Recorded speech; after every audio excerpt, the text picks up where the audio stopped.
Okay, in this video what we're going to do is take a very quick look at the command line and the command feedback section inside the user interface.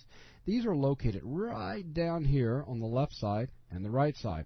Now the command line is an area where you can enter MEL commands. MEL stands for Maya's Embedded Language, and it is a scripting language in which you can communicate directly with Maya's core. You mean programming? That's right. I'm scared. But it's just commands. So instead of, I'm not going to really script inside the command line. Instead, I'm just going to run commands like, here's an example.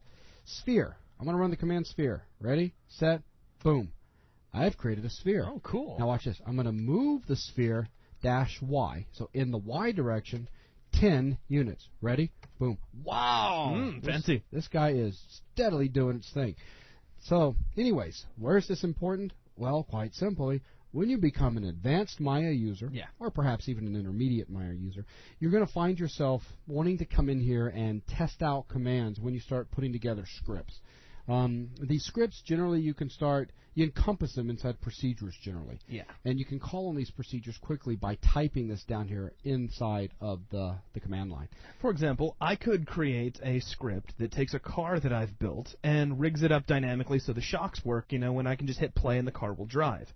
Anytime I need that script, I can save it out in a procedure called rig car, and then I come down here into the command line after I've built my car and type in rig car, enter, and it would take care of everything. Now, that's something kind of advanced for way down the road, but just a thought. It is. And in the Maya Fundamentals course, we will be introducing you guys to the wonderful world of MEL. Oh, yeah. We're not going to dive super deep in it, but we're going to give you enough of an understanding that you can set up some very simple things on your own. And you should feel comfortable enough to start researching a little bit of it on your own. Now, let's go ahead and talk about some of the things that you can do with the command line real briefly.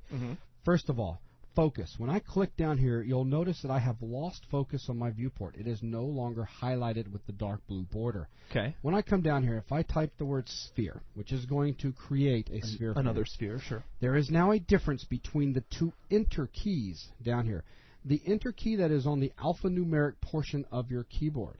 I'm going to press this enter key, and look what happens. My focus has now returned to my viewport. That's the one right above your shift key, by the way. That's right. So if I start to type the word sphere again, watch what happens. I haven't clicked on anything. I hit S, and basically Maya just registered this as my key, everything visible in the channel box thing. Right, because that's the hotkey for and then it didn't put an S down here. So what I'm going to do is I'm going to do Z to do an undo. At this time, I would have to click back down here. The blue highlight's now gone, and I can start typing again.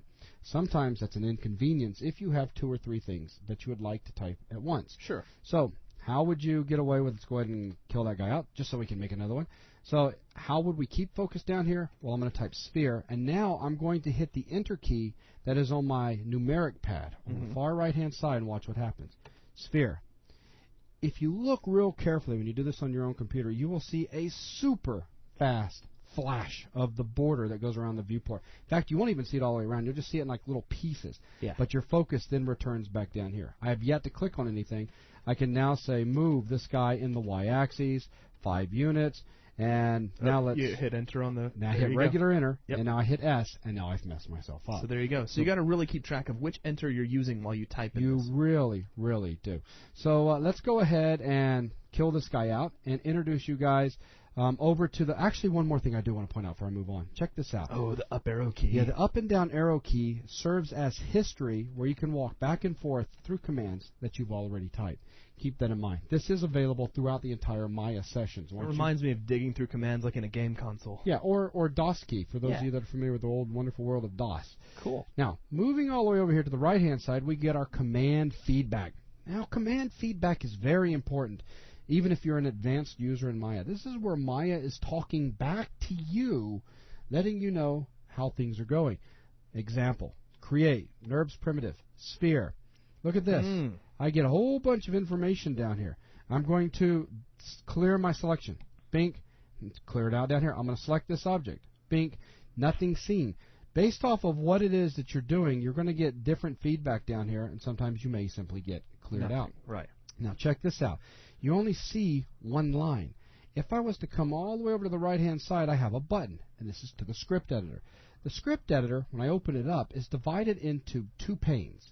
The top pane is history, and the bottom pane is our input pane where we can type scripts in. This history area up here, guess what it is? it is the command feedback section, but the command feedback section is only going to show you one line at a time if there's anything relevant to show. Up here, though, on the other hand, this is where we get to see everything. So if something did show up down here, and you, like an error, and you want to read more information about it, you can simply open up the script editor, come up here, and read more stuff about it. And something important to keep in mind, and I don't mean to scare anybody off who might be a little intimidated by the prospect of programming, but everything that you do in Maya is going to run a Mel script of some kind. So whether you're creating objects, moving objects, animating, you're going to see some sort of feedback here in the script editor if you come back and look at it. Well, most things. Most things. On that note, you can come in here and say echo all commands in case you're looking for something that doesn't show up in there and you want to see it. Sure. And why is what Zach is saying important? Here's why. Let's say I want to learn how to create a cylinder. Ready, set, click. Polycylinder. And then there's a series of flags that's going to designate how this thing is going to be created, like a radius of 1. So now I can use that to my advantage. Let's go ahead and delete all this out. I'm going to come down here to the command line and type in poly, if I can type, that is,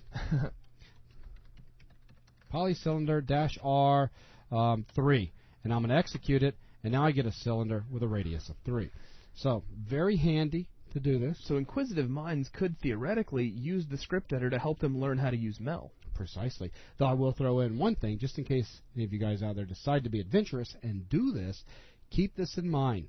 Mel is case sensitive. Oh, yeah. So if I would have typed in polycylinder like this, Polycylinder, notice my C is not capitalized this time, and I execute, bing, ooh, now my command feedback comes to life with a giant red error saying cannot find procedure polycylinder because it is no longer a command that's being executed. It is now a procedure. Right. So keep that in mind. That's the script editor, ladies and gentlemen. So with that, that is really pretty much going to wrap up the difference between these two down here. So command line, this is where you can type in Mel commands. Sure. And call procedures. And then our command feedback, where we get history for what's going on, or feedback from the scene. And then we can come all the way over here to the script editor, where we can see all of our history, and also we get an input pane as well. Very cool. So with that, that's going to wrap up this lesson. Thanks a lot.